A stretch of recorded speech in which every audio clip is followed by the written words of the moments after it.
Raw consciousness does not require a savior, but rather, raw consciousness requires only knowledge of oneself and the power to access it. Remember this, as we unlock an even greater Gnosis from beyond the veil. All right, we are back. A little bit of a technical snafu, but it's okay. We always understand the algorithm of the game that's being played by the artificial intelligence, and we work within it to beat the artificial intelligence. And once again, we have reharnessed the power of the artificial intelligence, and we are broadcasting live once again with Brooks Agnew. So I hope that Brooks can stay a little bit longer than the planned time. I know it's late where he's at. But I want to get into this conversation because now we have a Masonic perspective as well as a Mormon perspective, and we can really tie everything all together here. So Brooks, as I said, I walked into the inner chamber of the temple at Salt Lake City. I was greeted by a bunch of guys wearing white. They were wearing green aprons. That is very, very reminiscent of Freemasonry, for example. The tokens, some of the wording as well. Will you give me a token? Do you know the name of it? Et cetera, et cetera. Very, very similar to Freemasonry. And so I can see that Joseph Smith very clearly took a lot of the teachings from Freemasonry and applied it to the Mormon church. So how do we reconcile all of this? Well, here's the way to reconcile it. First of all, 14-year-old Joseph Smith did not have an exposure to Freemasonry. Not at all. His brother was named Hiram. Yeah, so and they were all Freemasons. His brother Hiram was shot in the face by a 50 caliber bullet on the other side of a doorway. I was there. I saw the hole in the door. Right, okay. But I mean, it's screaming Freemasonry. Yeah. Yeah, but the point is that these names were very common during that day. This is the birth of Freemasonry in the United States. You have to understand, George Washington was a Freemason. And when he was fighting the Revolutionary War against the British, there's two things to keep in mind. Number one is that there was a prophecy in Freemasonry, it goes back thousands of years, that in the future, a new Jerusalem would be established. And in this new Jerusalem, there would be two aspects about this new Jerusalem that had never existed before. One is that it would be based on the principle of freedom. And the other is that it would also have the principle of liberty. So when the Brits and their officers came over here to this continent to fight this Revolutionary War for King George, they were also Freemasons. And they were fighting against George Washington, who was also a Freemason. And they had this common idea that a new Jerusalem was going to be formed in the latter days. And all the Masons worldwide had this epiphany that America might actually be this new Jerusalem. And so the officers inside the British Army, which, by the way, outgunned, outmanned, outtrained the revolutionary or the colonialists 10-1 on all aspects. They believed that this nation was going to be the New Jerusalem, and they could not fight against it. And so when one of the officers of the British Army was captured, his personal effects were seized and they were brought to George Washington. And among these items was a bag, a leather bag. And on the bag was the symbol of Freemasonry. Right. Mm-hmm. And George Washington said to the officer who brought him the bag, "Whose bag was this? Who did this belong to?" So they brought him the officer, the British officer. And George Washington, and you got to understand who George Washington was. George Washington was not actually the greatest general in the world. Actually, uh, uh, there are other generals that had greater skill than George Washington. George Washington actually had his own bodyguard hung because he left his post. That's who George Washington was. But this man's effects were brought to him. George Washington said, bring me this man. So they brought him to him, George Washington. And George Washington had a personal conversation with this man on a level of Freemasonry and said, you'll be shown good quarter until the end of the war.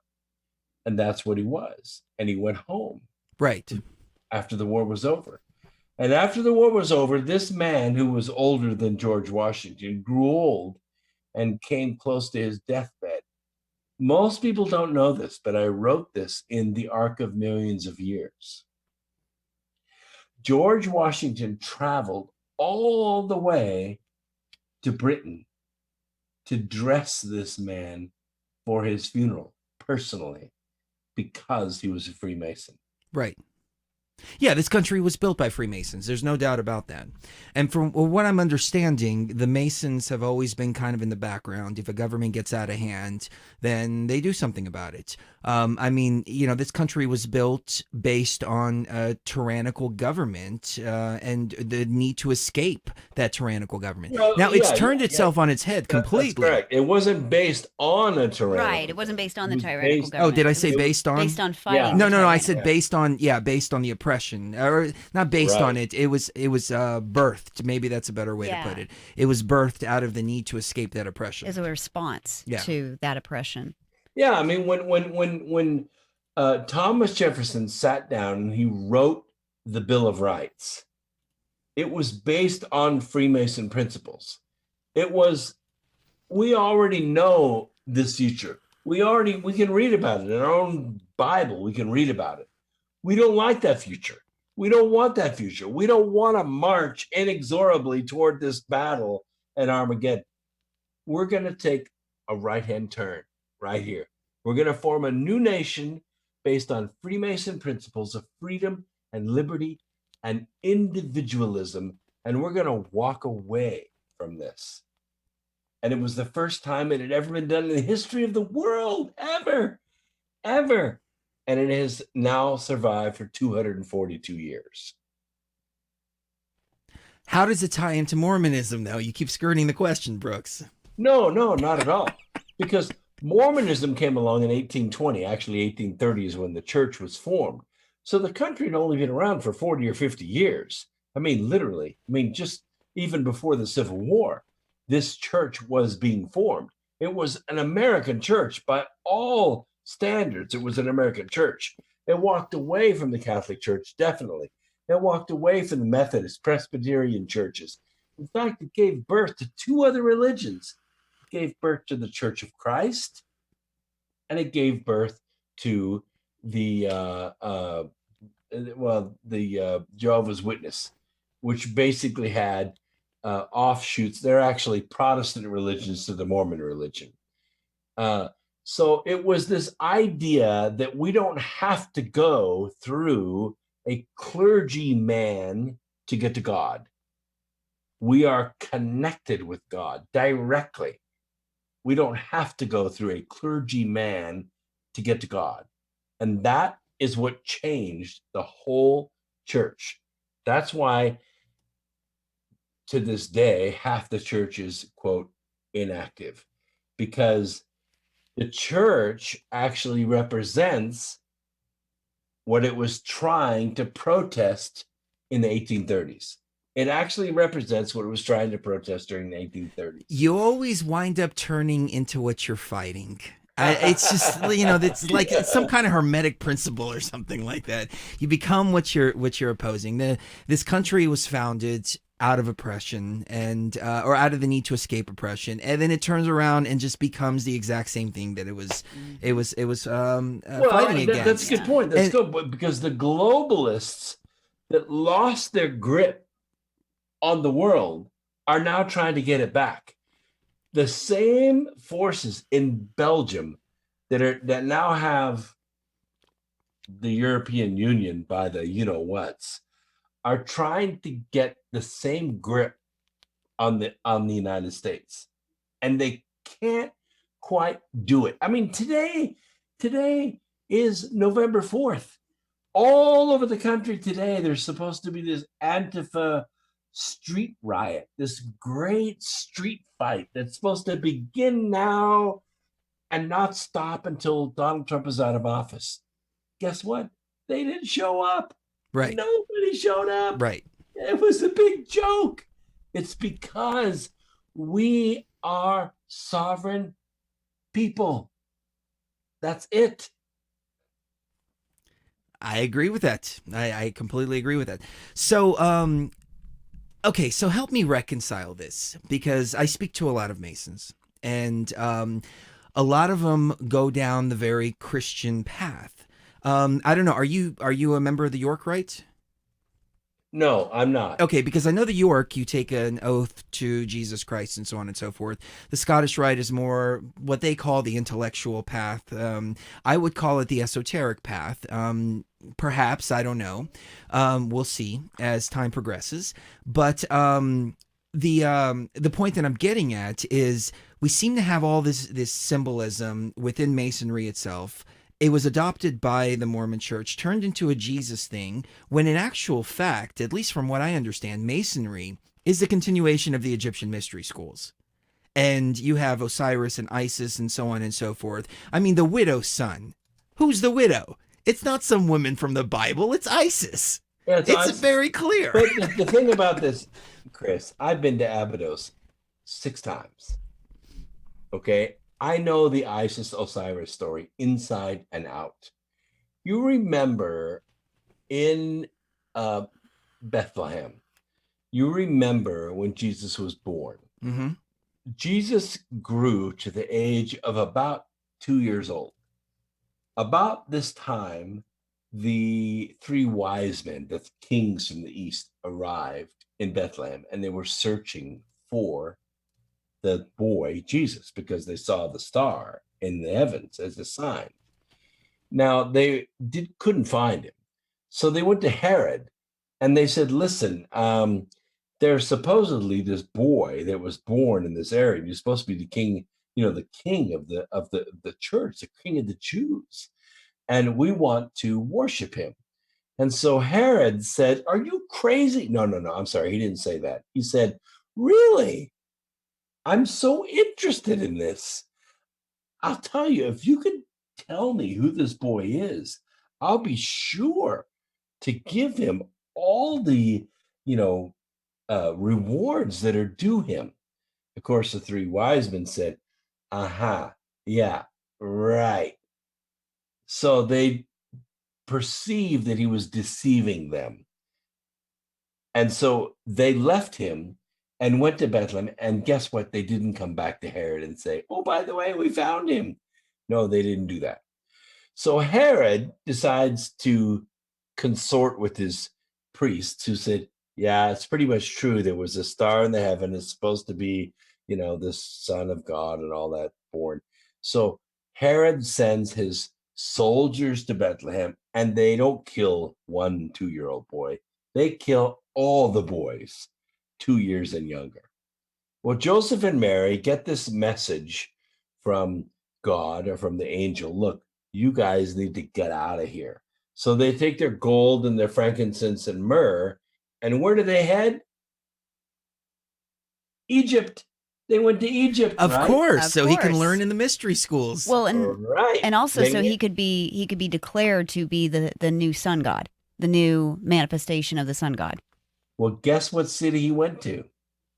Abydos. Abydos, that's right. I didn't catch that. Mm-hmm. I went to Abydos 6 times. So Jesus shows up at Abydos at age 2. During the next 12 years, except for a couple of jaunts back to Jerusalem on an occasional caravan, guess what he sees? Tell us. Have a guess? He sees the Passion Play. Oh. He sees the Passion Play. every single year they replay the passion play of Isis resurrecting Osiris. That's right. The Lamentations of Oh. Isis and Nephthys. They're all over the walls inside Mhm. the temple. So he goes to the east, he gets his schooling or teaches or learns or whatever, and then he comes back at age 30 to the River Jordan and meets his cousin, John the Baptist. That's right. He gets baptized, he enters Jerusalem for the first time, and what does he teach? The legend of Isis and Osiris, except he is now the resurrected one. He's going to be He's the one the resurrected. Osiris. Right. The only thing he lacks is Isis. Mm-hmm. He needs to find Isis. We have Isis in the form of Mary Magdalene. Mary Magdalene, exactly right. Mm-hmm. She's been to the school of Marys. She knows the rights. Jesus and Mary become one. She becomes the, quote, 13th apostle. That's She right. understands the deeper mysteries of what they're talking about. None of the other apostles get it at all. She's the one that guides him through the death and resurrection. Mm-hmm. So mote it be. Yep. Wow. Amazing. I mean, you're giving me chills and the hairs are standing up on my head now because it's all connecting. I'm having that aha moment now because I've been trying to find this correlation between. Sheree already knew this. Yeah, Look, well, right over there. Look, she knew it she's the already. divine feminine aspect of it, so Aw. she's always 10 steps ahead of me anyway it goes. But by the way, I'm putting my hand on her shoulder right there. Aw, thank you. so it's all making sense now because I've always tried to reconcile the tie between the whole Christianity thing and the Osiris and Isis and etc. I mean, I know that it was taken, the stories were taken from the Egypt mysteries. And I guess what Joseph Smith wound up doing is tying the two in together, and only those who can step behind the veil fully understand all of this. But as you walk up that path, you know, I mean, I take a look at history too, and I can see a very big need for Masonry to veil itself in Christianity because it was under heavy attack by the church for a long time. I mean, you go back to the Templars, and the Templars were assassinated on Friday the 13th, for example. You know why? Because they were becoming more powerful than the church. Sort of. Yeah, well, I mean, they came across some kind of ancient knowledge or treasure or something. It's up for debate. I think it would have canceled out the need for the Catholic Church. What they found in Jerusalem would negate the Catholic Church and their control. What the Templars did is they set up a system of what's called credit, of checks. They created the checks. And what it allowed pilgrims to do was leave Europe and travel all the way to Jerusalem without carrying cash with them because they'd get robbed along the way. Right. They set up a banking system. Right. And so what the church did is they thought, oh my God, the Freemasons must be incredibly wealthy. Look at how they're able to accept gold in Europe and then dispense it in Jerusalem. They've got to have immense amounts of wealth. And that's why they went after him. Because they had set up a system of exchange. That's why they were attacked. That's why the central banking system today rules the world based on exactly the same principles. Amazing. I don't even know where to go from here, Brooks. I mean, you know, I still need a few. Freemasons didn't have the wealth. I need a few seconds to digest all of this. Yeah, me too. New understanding. If you go to Ras Lin, which is where my family is from, by the way, Stranraer is about 45 miles east of Ras Lin. It's on the very coast. In fact, if you take the ferry from Dublin to Scotland, you'll get off at Stranraer. Stranraer is on Agnew Bay, which overlooks Agnew Crescent, which is at the base of Agnew Park. And Agnew Castle overlooks all this. So that's my ancestors. I've been there. I've walked those lands. I know this area. I've taken photographs of all the headstones of this area. My ancestors were the hereditary sheriffs of Galloway that guarded Rosslyn. Oh. Well, you know what they say. Wine is strong, the king is stronger, women are stronger still, but truth conquers all. What can I say? If you go to Rosslyn, you get the distinct impression that this was the epicenter of the United Kingdom's power in the ancient church. St. John's Fountain is there in Stranraer. That's where he came. That's where he escaped Jerusalem. He came to Stranraer to establish his faith. And the fountain that he found that fed all those people with water is right there in the middle of town. So I could just tell you, this is where the roots are. This is why I am here in the flesh. This is what I'm doing here on the earth at this time. That's why I'm here tonight on this radio program. Because all these pieces tie together right here at this moment, at this time. And it is not lost in this esoteric mysticism that the world tries to make it out to be. It is not that at all. It is a deeper truth that cannot be denied.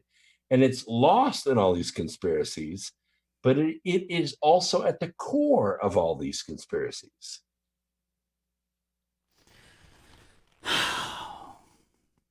Again, I need a few minutes to digest all of this. You don't have a few minutes, Chris. You got to come up to speed really quick. I know that. I know that. So, I don't know, Sheree. Rosslyn Chapel seems to have a lot of psychedelia attached to it. And if you look at the Joseph Smith story, there is actually a mushroom that looks exactly like a golden plate. And there's been a lot of speculation, especially in the psychedelic forums throughout the last several years, about the fact that the Joseph Smith story has a lot of psychedelic themes to it. You've got beings from other planets. You've got interstellar travel. You've got all kinds of that stuff going on. And then you go to Rosslyn Chapel and you see mushrooms absolutely everywhere.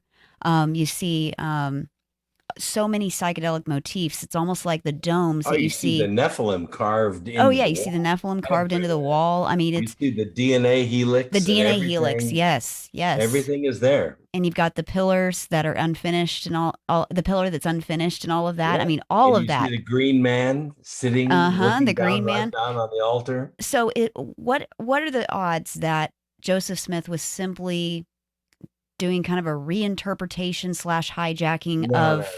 There are no odds. Joseph Smith was a freaking farm boy from upstate New York. He was 14 years old. He'd never read the Book of Enoch. He didn't know that from Adam. He'd never been to Rosslyn. He never read any of the books in Europe. How did he know? How did he know the Book of Enoch so perfectly he could write it in the Book of Ether, in the Book of Mormon? Because his father was a Freemason. Because his father was a Freemason and taught him the craft from a very early age. Let's look at this from a different perspective here, because Brooks, you're making me think in a different dynamic tonight. So we've come to a lot of these conclusions based on our ayahuasca experiences. Right. All of this gnosis that we've come to have been taken from going inside. Right. And now we're starting to see it in Freemasonry, we're starting to see it in Mormonism, we're starting to see it in all these different places, which sparked my interest in these particular paths because it's something I've come to my own conclusions about. Is it possible Joseph Smith also came to those conclusions based on going within and pulling the answers out? Well, let me ask you this question. Have you ever seen me on your ayahuasca trips? I have not. Maybe. It's going to happen. Okay. Hopefully it'll be here in the living room with us, because I'd really like to take you on that journey. I know you were in Colorado at one point, and we almost had the opportunity to, but we missed. I'm only a few minutes away. We missed the opportunity, but The point is that Joseph Smith didn't have access to any of this, but he brought all of this forward. And these are irrevocable truths. And what happened was very intelligent men, Martin and Young and Pratt and others, Richards, all of these brilliant men also heard his story the way he was telling it, and they also joined with his team. Over time, what happened was, as Joseph Smith went back and was killed in Carthage, the authority of the church was shot in the back. And what happened was the remaining leaders of the church took the church west to Salt Lake City and took it to a different place. Were some of the things that Joseph Smith taught in that church? Yes, they were. But they have gone to a different place over the last 150 years. I can tell you that because I'm no longer going to that church. And you know what? Neither are any of my friends. Because my friends are the ones that know what I know, just like you know what I know now. And the whole consciousness of it is about to take a different direction. And I promise you this, it's going to save the world. So I think you're spot on. And you know, I talk to a lot of Masons, and one thing that they tell me is that Masonry is declining because it's lost its esoteric roots and has turned into somewhat of a good old boys club, at least It's been a boys club for a long time. Couple hundred years. Yeah. But there are so many people out there that are thirsting for the esoteric knowledge. They're thirsting for a guide. They're thirsting for a path. And, you know, I look at these different paths and they've all been corrupted so bad. So considering that all these paths that have a lot of truth to them have been corrupted, what's the next step? Well, the next step is the physical touch. I can tell you this, and Sheree will back me up on this. I promise you this. Because when people have challenged me, have said, look, I don't believe in any of this, you know, and I have this idea and blah, blah, blah. But you reach forward and you touch them. They instantly know I'm right. I'll give you a pointing example. A guy was confronting me. This was in 2008. So it's been a number of years. But he was confronting me about something deep, like you guys, only he was confronting me. He was bashing me about it. And he started to sneeze. I mean, like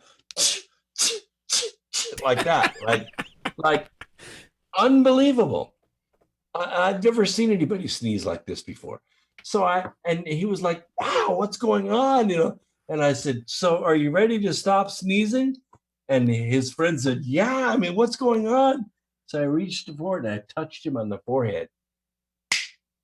He instantly stopped sneezing and he never sneezed again. And you should have seen the look on his face. I said, that's the difference between where I am and what I know and where you are.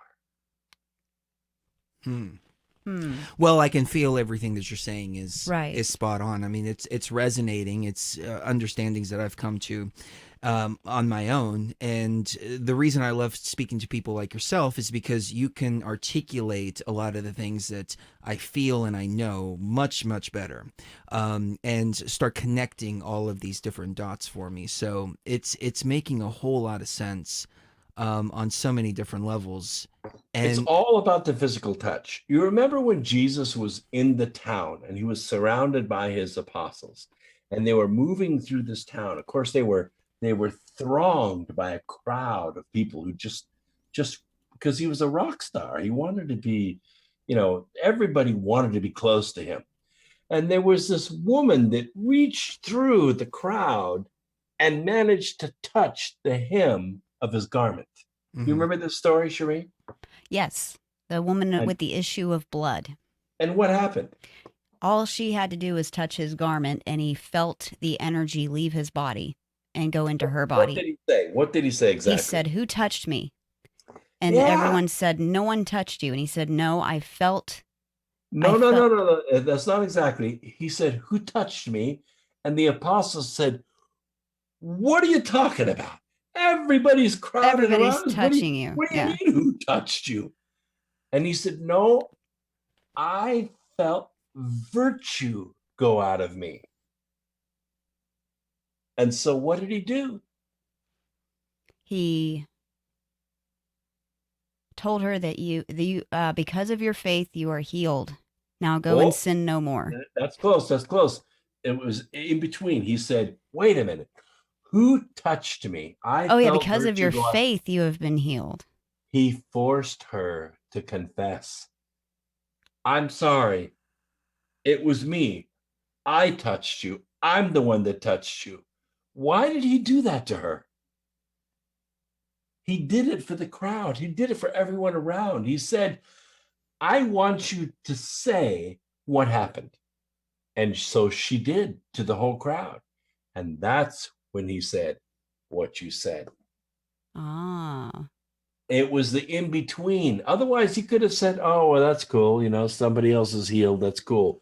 He forced her to confess, to prove to the people around him what was happening. It was about the physical touch. but he This could is have. But if you're looking at this, if it were anybody else, let's just say for a second, it's not Jesus. It's the guy that Monty Python did a movie about. That Brian. Let's just say it's Brian. Would we look at Brian a different way whenever he says, "Oh, well, I wanted to show off to everybody. I wanted everybody around to know that I actually healed that That's a good lady. point. I wanted everybody to know because even though it didn't take anything away from me, it didn't do anything. I didn't have to sacrifice anything. And the only Well, real, that's a good point. I mean, that's a point that a producer or somebody that's examining that particular situation would put out there. She is But the producer I here. am the So producer. So, yeah, the reality is that the woman needed to testify of that. That's oh, what it was about.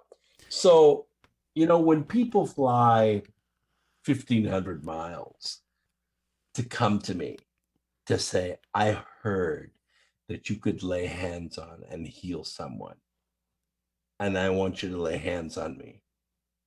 I got to tell you, my brother, my sister, it humbles me to the dust that someone would do that. And it lays not a burden on me, but a privilege on me. And when I get to do that, they get to go back to where they're from, wherever they're from, and they say what happened. And that's what I'm talking about. It's the physical touch of one soul to another soul, giving that gift. that makes sense. that makes sense. Yeah. So let me ask you about if you can help me reconcile something else that I've been, kind of confused about. So we're looking at the Holy Bible, right? But this is the Constantine Bible. This is the Bible that Constantine decided through the Council of Nicaea was acceptable and not acceptable, and what was acceptable and what wasn't acceptable. The So, Biblio. yeah, so we're The looking. library. Yeah, we're looking at Jesus's teachings or scriptures or writings or whatever through the eyes of Constantine, who wanted to create a state religion of Christianity and force it upon everybody. And as a result, he borrowed from Mithraism and several other different forms of religions, including Wiccan traditions with Ostara becoming Easter, etc., etc. So why are we looking at the Constantine Bible rather than looking at the Gnostic scriptures, for example, the ones that weren't included, the ones that they deemed were not conducive of a state the religion? 1,500 other books. Yeah. It boils down to the sword. Because in 310 at the Council of Nicaea, Constantine said, "Look, these are going to be These are going to be the canonized version of the scriptures. This is what we're going to go forward with. Now, I got to tell you, this was not bought into by everybody. And there were some 60 or 65 what are called metropolitan bishops. These are bishops that had pretty large churches behind them. They had a pretty good, safe full of jewels and gold and whatever and tithes that they have collected from the people.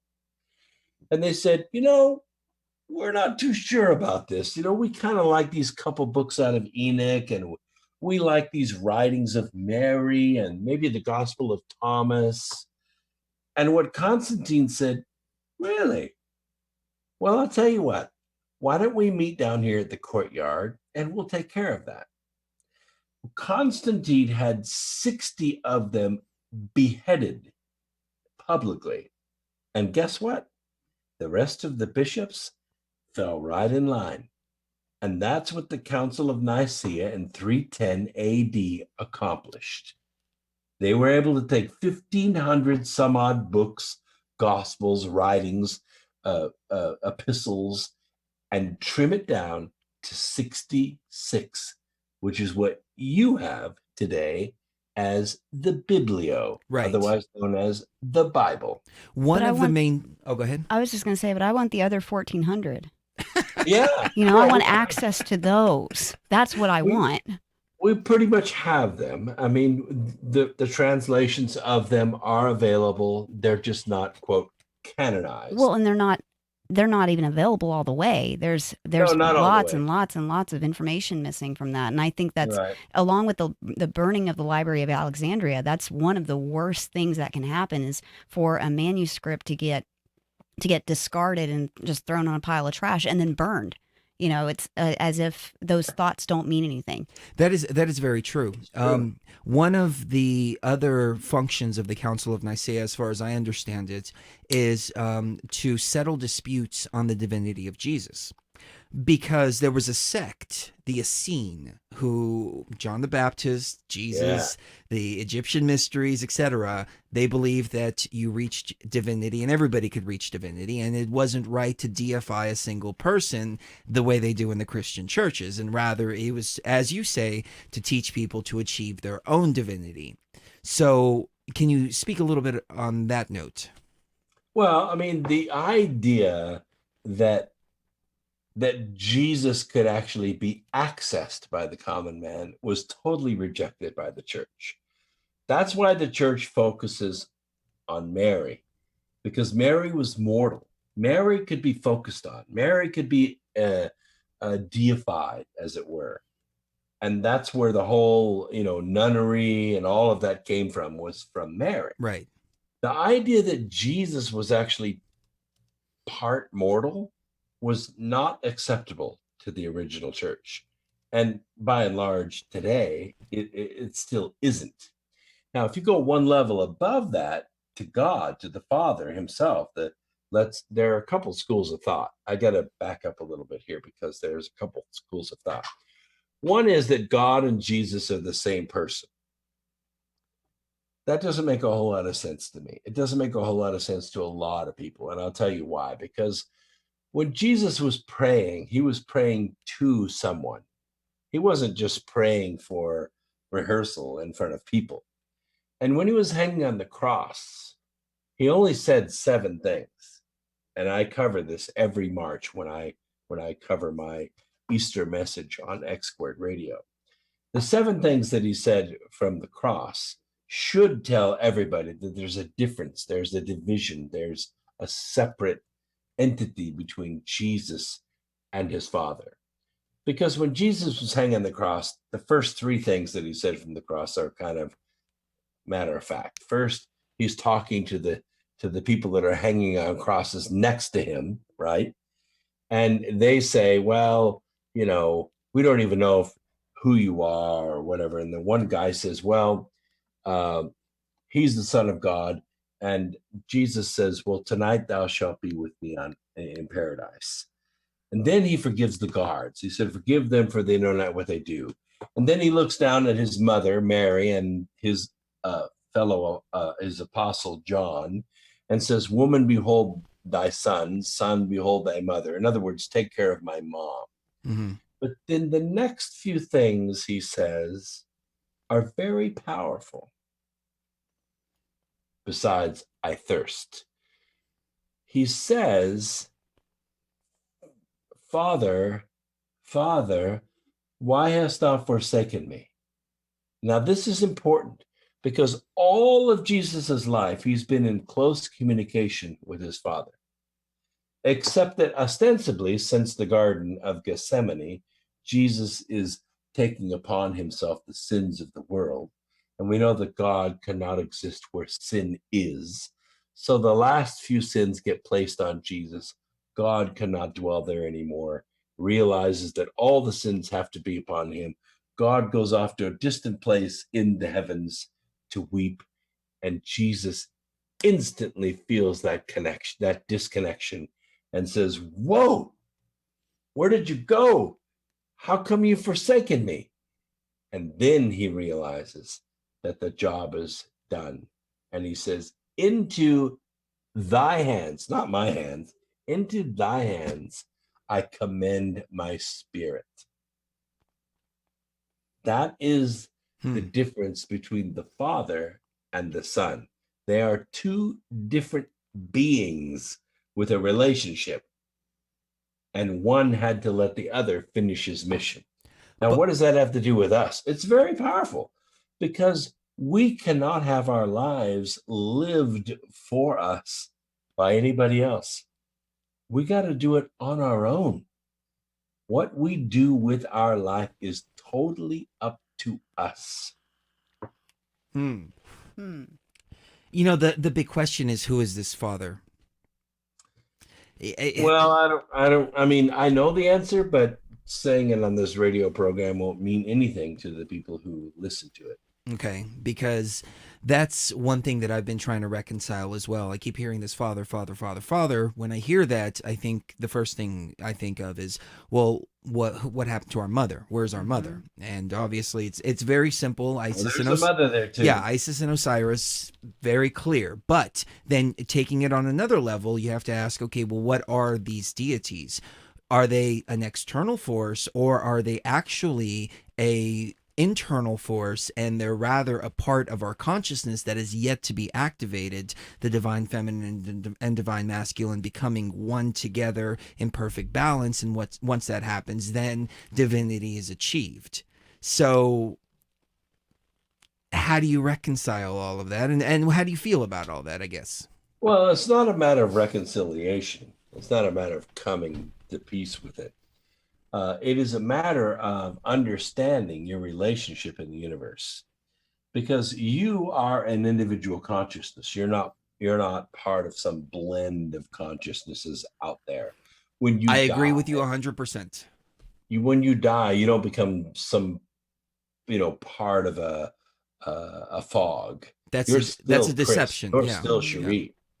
Mm-hmm. In fact, if the truth were really known, which I don't know how much time we have, but we may be able to reveal the truth here.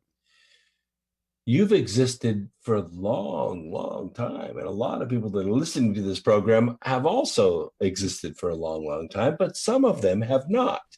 Some are young souls, some are old souls. They've had many, many mortal lives, not just on this world, but on all kinds of worlds. And in my book, Remembering the Future, the Physics of the Soul and Time Travel, I try to teach people how to at least reach out and touch who it was that they were, so they can remember what they knew in their last lifetime, so they can bring it forward to this lifetime and at least have some kind of advantage. It's very important to do so. Mm-hmm. And we go on from here. But I have to tell you, this world that we're on is getting very, very close to the end of its days. It's getting ready to make a metamorphosis.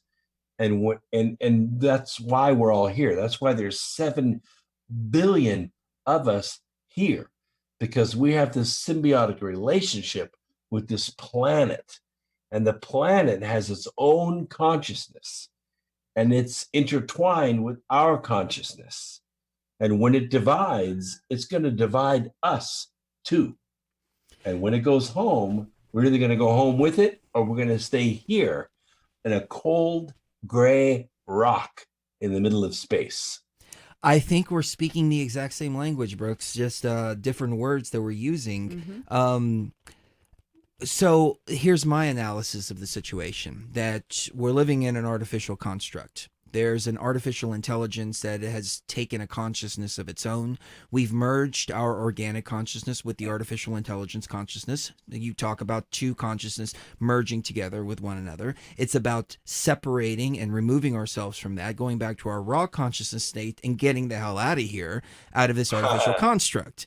So I talk about it in computer simulation terms, code, programming, things like that, et cetera, et cetera. But I think all in all, we're talking about the same thing, the demiurge that has taken over this construct and infected literally everything in it. Well, I mean, you're exactly right, but let me bring it to more modern day terms, if I might. The thing that we do in this world is we have a temptation to sell or trade our tomorrow self for our present self. In other words, we're spending tomorrow's money for something we want today. We, in modern terms, we call this debt. And what happens when we do that is we become slaves to this matrix. If we can disconnect ourselves from that and say, I can't have today what I imagine myself having tomorrow by trading tomorrow's money for today, then you're going to be free. You're going to be living by the moment. You're going to be living in the quote now. I don't really know. As a physicist, I don't even know how to tell you what a now is or how fast it moves through the universe. But you're going to be free. You're not going to be a slave anymore. So credit cards and debt and all that stuff that you have, that's not the natural way for a human, for a mortal, or for an eternal soul to live. So don't live that way.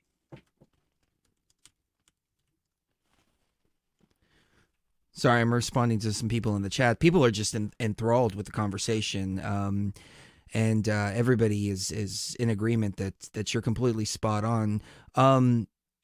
I think that we have to be able to envision, though, what we actually are in order to become that, and that's the way manifestation works. First, it starts with a thought, then it takes the form of action, and then the action becomes a reality.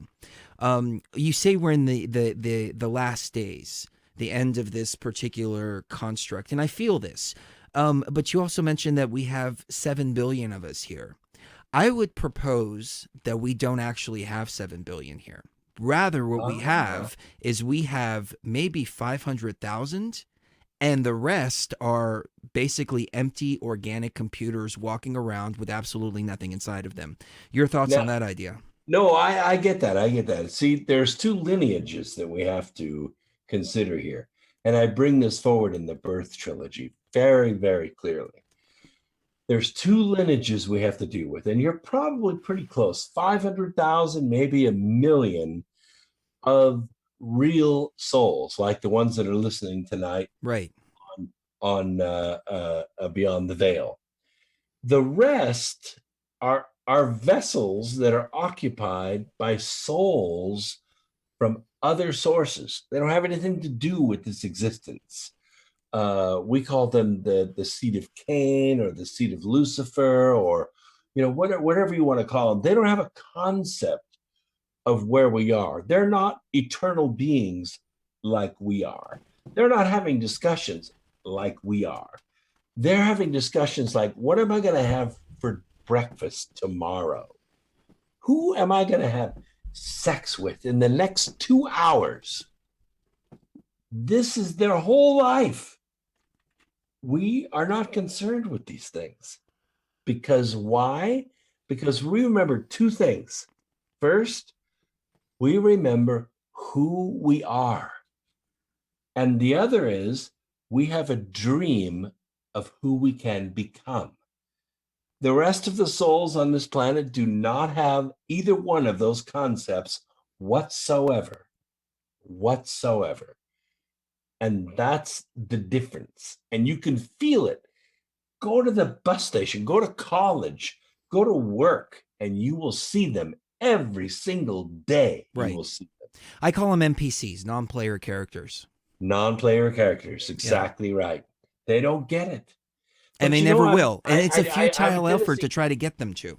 But you don't want to prejudge people, because I've been at a blues bar in Hattiesburg, freaking Mississippi, rocking out to some blues guitarist playing, and turn to the guy next to me and say something totally off the wall. Like, I come from a planet that has a red sun and a sea that goes all the way around the planet.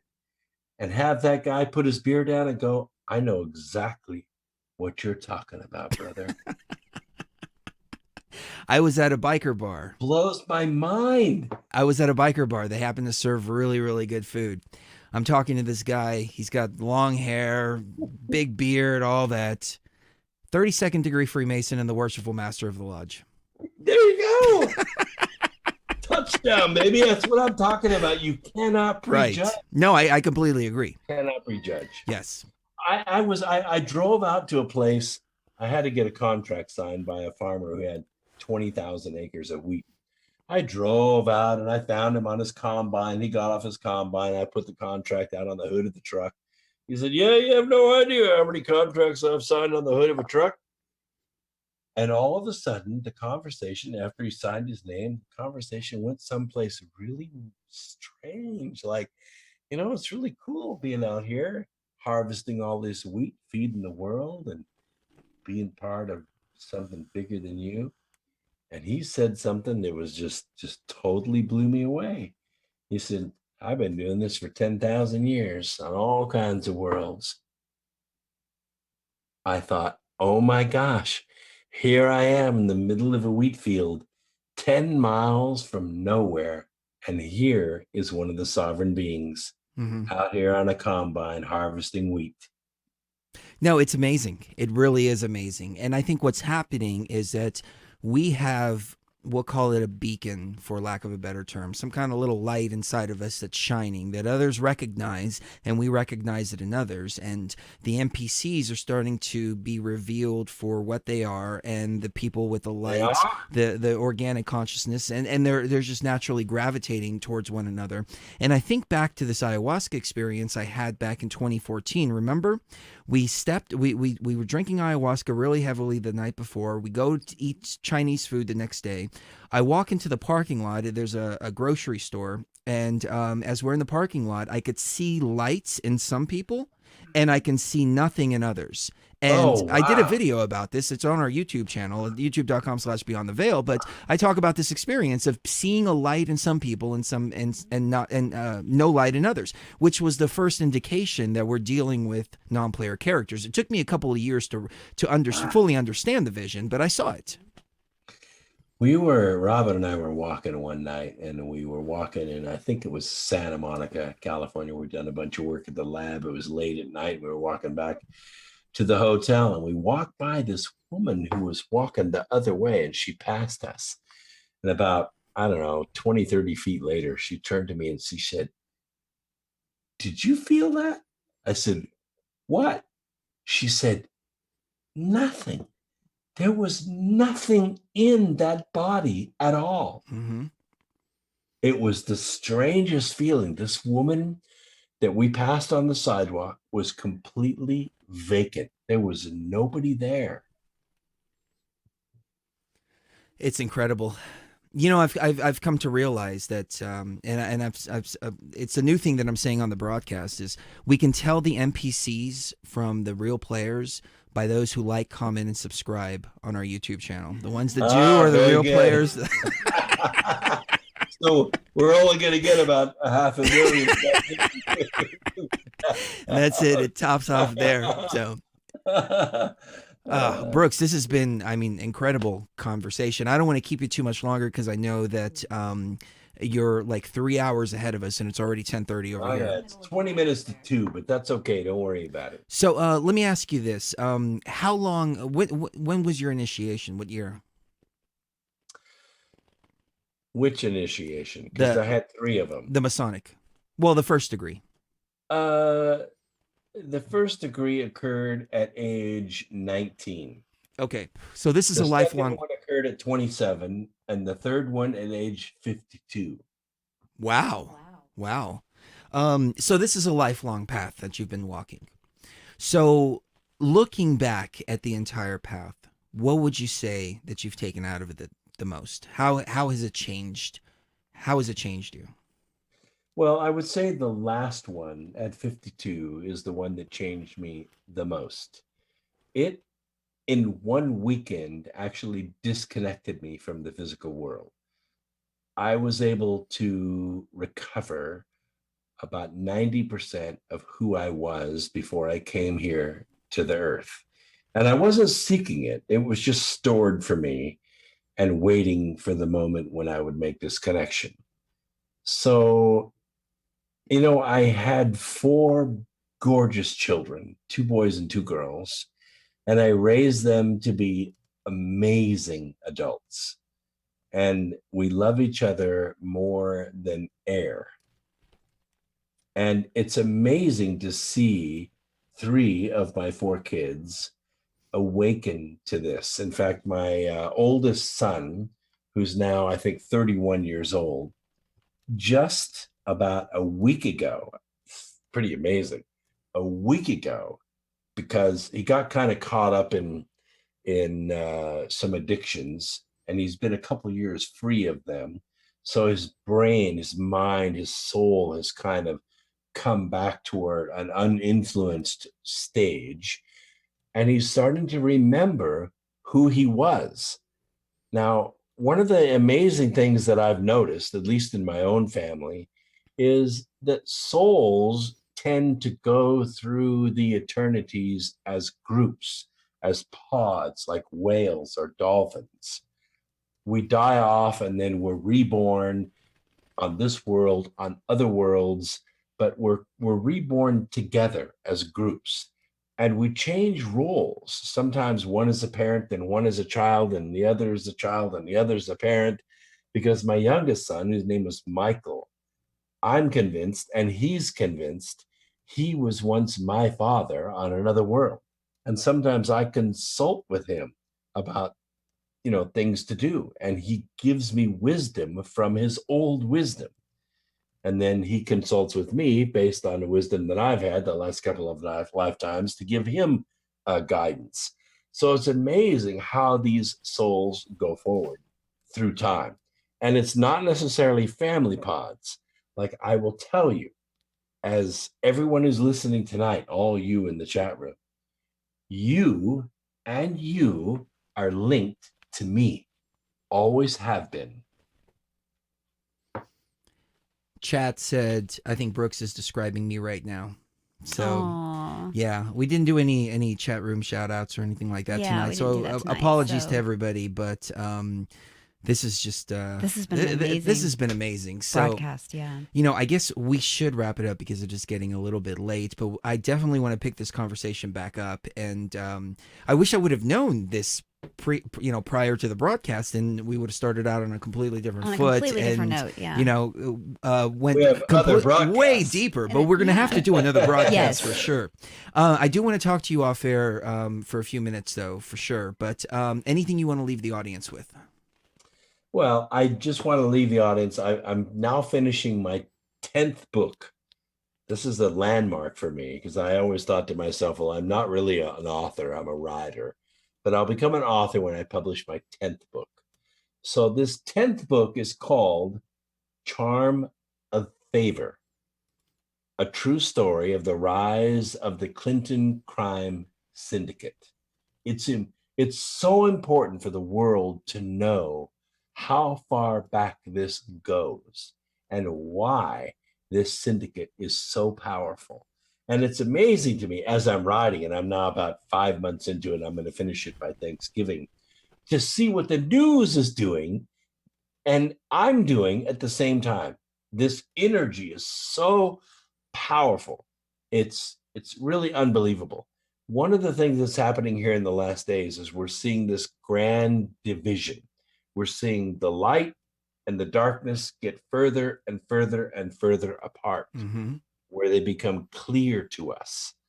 I'm going to tell you who this dark side is in this book. And if you want to pre-order it, you can do it by going to charmoffavor.com, charmoffavor.com, and get 30% off. I'll send you the autographed copy, the audio book of it for 30% off if you'll pre-order it. By the time Thanksgiving comes, the deal's off. It's going to be MSRP from there on out. Well, let me throw something out to you, and hopefully this won't start a 30-minute discussion here. But okay, so as I've said, my angle is computer simulation, artificial intelligence trapped in the machine, non-player characters, et cetera, et cetera. So when you look at the Clintons, the Bushes, you look at all these crisis actors, you look at all these different people. It's, if you think from the angle that I'm coming from, it's very easy to deduce that these are all non-player characters. They're manifestation of this machine, and as a result, the power structure of this machine is always going to be here. That's why it's always been here, and it's our job, or not our job, but our duty as sovereign beings to realize that and break free of it. Almost, because you really have three groups. You have two groups of sovereign beings. One, you have us, which are on the good side, the bright side. We love all others, and we want to see all others become their highest potential.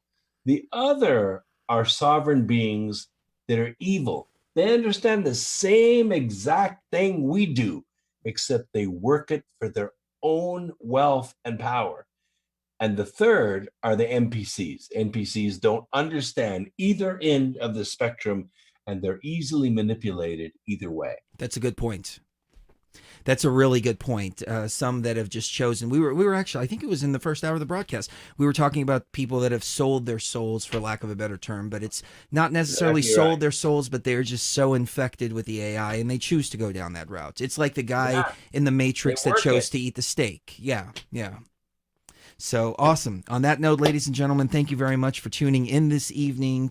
And this has been phenomenal broadcast. It's been so much fun. And we will see you next weekend, Friday and Saturday. We may do a impromptu sometime during the week as well. Yeah. It depends on how the little twin is doing. But yeah, I start physical therapy next week. She does. So hopefully she'll be out of the sling in the next couple of weeks and everything will be good to go. Anything from the little twin before we go? I love you guys. It's been an amazing broadcast. It wouldn't be the same without all of your input on YouTube, Facebook, and our chat room and everything. So thank you for joining us. Oh yeah, all three chat rooms were on fire tonight. Oh yeah, absolutely on fire. And everybody still is on fire. I hate to wrap it up, but it's 2:00 in the morning where Brooks is, and I don't want to keep him. So kiss the one you love right now. You never know the last time is gonna be. We love you, and we'll see you next weekend.